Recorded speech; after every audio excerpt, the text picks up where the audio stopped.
ओ प्रणाम। महानत्यागी बाबा जुमदेवजी को प्रणाम। परमात्मा एक। माझा अनुभव, दारूच्या व्यसनाने कुटुंबात झाली उद्धवस्ती। परमात्मा एक मार्गीचा जागली आत्मशक्ती। माझे नाव दीपक परसरामजी कनपटे आहे।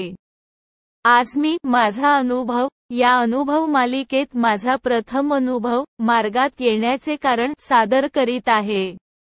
मार्गात येण्याआधी माझ्या कुटुंबात आईवडील, मी आणि एक मोठी बहीण असे 4 सदस्य होते। माझ्या वडिलांना दारूचे वाईट व्यसन होते। वाईट व्यसनामुळे ते कुणालाही वाईट शिव्या द्यायचे, भांडण करायचे व घरी आल्यावर आईला मारझोड करायचे। त्यामुळे आमच्या घरी दरिद्री आली होती। माझी आई शेतीकाम करण्याकरिता दुसऱ्यांकडे मजुरीने जात होती। मी पण गुरे चारण्याकरिता जात होतो। वडील दारुडे असल्यामुळे माझे शिक्षण सुद्धा झाले नाही। कमावणे आणि खाणे ही आमची दिनचर्या होती। वडील आपल्या नशेत धुंद राहत असे। कसे तरी बहिणीचे लग्न झाले। आता आमच्या कुटुंबात 3 सदस्य होते। माझ्या वडिलांनी दारू सोडण्याकरिता बुलढाण्यातील एका बाबाची सेवा घेतली, त्यामुळे वडिलांची दारू सुटली। माझे वडील कामावर जाऊ लागले। सुंदर असा प्रपंच सुरू होता। वडिलांनी अनेक वर्षे दारू पिली नाही।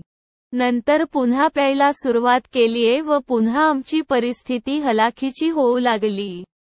आईला मारणे, मला मारणे हे रोजचेच होऊन गेले होते।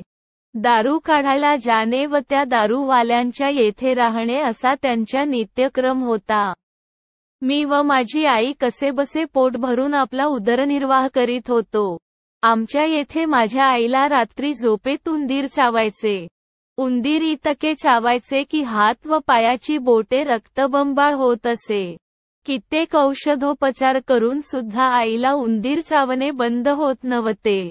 आई रात्र झोपत नव्हती। परिस्थिती हलाखीची, वडील व्यसनी। मी काही करू शकत नव्हतो। माझी मार्गात येण्याची इच्छा होती, पण वडिलांच्या समोर मी काही बोलू शकत नव्हतो। वडिलांचे दारूचे व्यसन इतके वाढले की शेवटी वडील मरणागती गेले। आता आई आणि मी असे दोघेजण राहू लागलो। परंतु माझ्या आईला उंदीर चावणे सुरूच होते। नंतर मी मार्गात येण्याचा विचार केला। आमच्या गावात या मार्गाचे पुष्कळ सेवक आहेत व अनेक वाईट व्यसनी लोक सुधारले आहेत। माझ्या वडिलांनी इतर मार्ग पकडून सुद्धा त्यांची दारू सुटली नव्हती, म्हणून माझा कोणत्याही मार्गावर विश्वासच बसत नव्हता। परंतु या मार्गामुळे अनेक व्यक्ती आमच्या गावात सुधारले होते।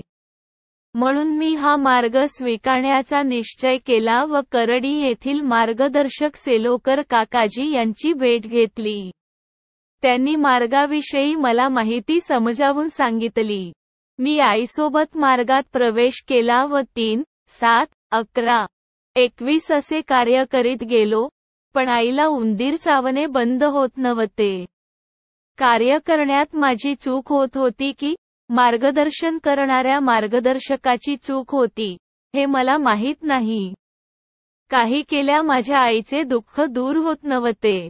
आईच्या हातापायाच्या बोटांमधून रक्त वाहत होते। त्यामुळे शेजारचे लोकही आमच्या घरी येत नसत।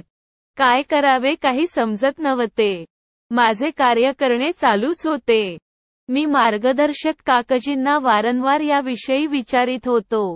मार्गदर्शकांनी व एका सेवकांनी मला सल्ला दिला की आपल्या आईला महारोग्याच्या दवाखान्यात वर्धा येथे सोडून तेथे तिच्यावर उपचार कर।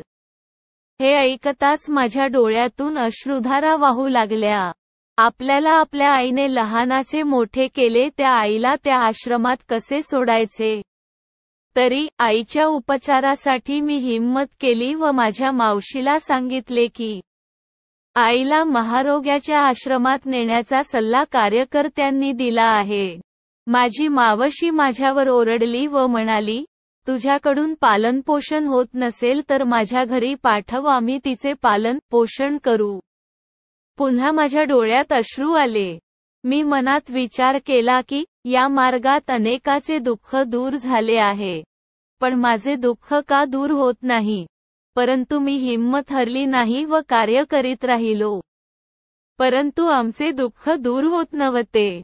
एके दिवशी दुपारी 4 ते 5 वाजताच्या सुमारास माझी आई मला म्हणायला लागली की, बेटा नमस्कार घे, बाबा आले.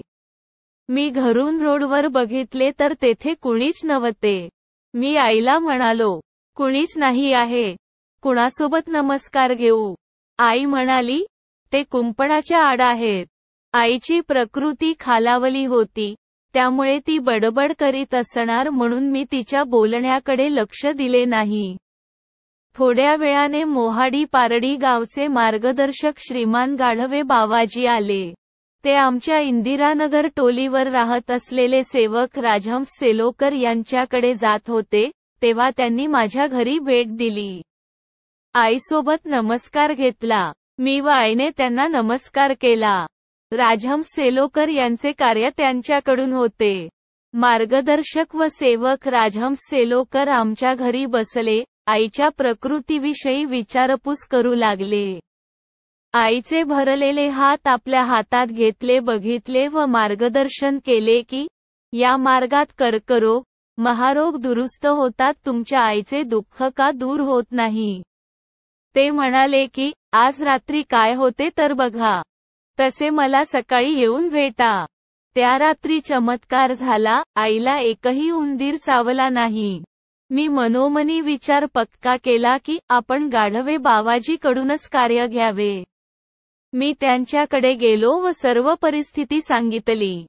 त्यांनी मला समजावून सांगितले की, मार्गदर्शक आम्ही भाऊ. त्यांच्याकडून कार्य सुरू असताना मी कार्य देऊ शकत नाही. जर त्यांच्याजवळून चिठ्ठी लिहून आणली तरच मी कार्य देऊ शकतो. मी सेलोकर काकाजीकडे गेलो. चिठ्ठी लिहून आणली व आईला घेऊन गाढवे बावाजीच्या घरी कार्य घेण्याकरिता गेलो. आई बाहेरच बसली होती कारण तिच्या बोटातून रक्त वाहत होते. आईला बावाजींनी घरात बोलावून बसण्यास सांगितले व नव्याने कार्य करण्यास सांगितले.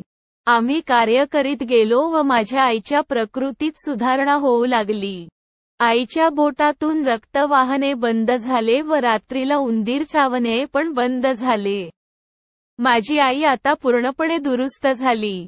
माझे लग्न बऱ्याच दिवसांपासून जुळत नव्हते.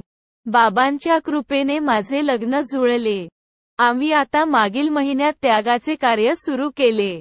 विधानसभेची निवडणूक होती. 21 ऑक्टोबर रोजी त्यागाचे हवन कार्य आमच्या येथे पार पडले. श्री गाढवे बावाजींनी वेळोवेळी योग्य मार्गदर्शन करून आम्हाला हिंमत दिली. माझ्या आईला रोग झाला होता, तरी त्यांनी किळसपणा न करता ते वारंवार बघायला आले व मार्गदर्शन केले. त्यामुळे आज आम्ही सन्मानाने जीवन जगत आहोत. भगवंत कृपा जागृत आहे. या मार्गात अनेक असाध्य रोग दूर होतात. तसेच आमचे पण दुःख दूर झाले आहेत. या मार्गात दिलेले तत्व, शब्द, नियमांचे काटेकोरपणे पालन करावे. मी पण करील असे मी सत्य वचन देतो. लिहिण्यात काही चूक, भूल झाली असेल तर भगवान बाबा हनुमानजी व महानत्यागी बाबा जुमदेवजी यांना क्षमा मागतो. नमस्कार. नाव दीपक परसरामजी कनपटे. पत्ता मु+पो करडीता, मोहाडी, जी, भंडारा. मार्गदर्शक श्री कवडूजी गाढवे पारडी, मोहाडी. परमपूज्य परमात्मा एक सेवक मंडळ, वर्धमान नगर, नागपूर. सर्वांना माझा नमस्कार.